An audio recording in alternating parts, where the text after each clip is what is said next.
Think the fax is dead? Wait until you can fax your whole body.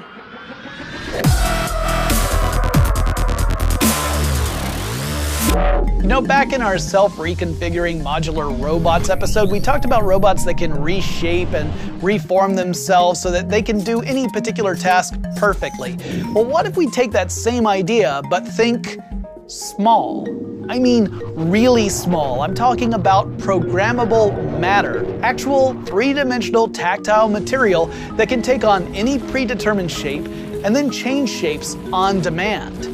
Imagine that we have a programmable material workstation. That might include a little trough with some beige putty in it. And this putty looks totally normal until you send it some information, like a virtual model of a three-dimensional object. And then it springs into action, forming that object right in front of your eyes. Now, it sounds like it's the stuff of science fiction, and that crazy kind of technology has to be 100 years away, right? Maybe, but maybe not. One approach to programmable matter is Claytronics, which is an idea that came out of Carnegie Mellon University and Intel. The base unit of Claytronics is the CADM, the computerized atom. Now, these CADMs can work together to form three-dimensional objects on demand. And building that kind of machine is pretty tricky. They have to be able to receive energy. They have to be able to communicate with one another. And they have to be able to move around, preferably without having any moving parts of their own.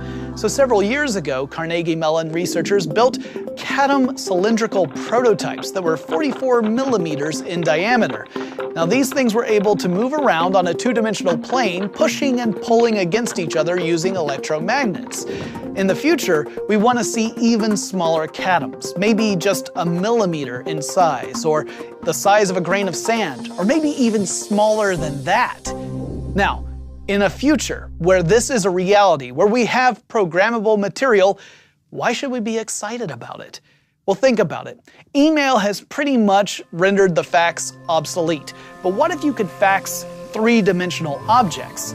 Let's say that I have a trough full of Claytronic CADMs in front of me, and I take an object and dip it into that trough. The CADMs flow over it, creating a virtual model of the object I've put into it. And then I send that to you, and you have your own trough of Claytronic CADMs that assemble themselves into that same three-dimensional object. Boom! I just sent you a copy of a real physical thing. Or in the far future, it could be part of telepresence. Forget phone calls, forget video calls.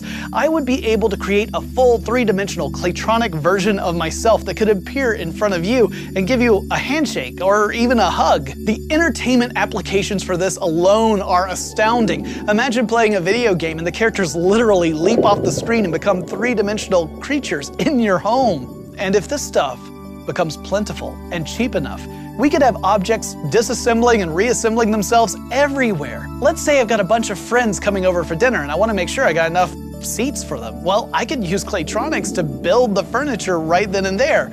Then, when my guests leave, I could have it disassemble back into those individual CADMs and go into a vat for storage. One thing we have to take into consideration is this amazing future may never appear during our lifetimes. But I'm still really excited by the prospect of people working on this technology. And we don't even know where it could go. I mean, when people first started making computers, they had no way of knowing that the future would turn out to be as amazing as our present is. That brings me to this week's question for you guys. If you had a big old vat of Claytronic CADMs in front of you, what's the first thing you build with it?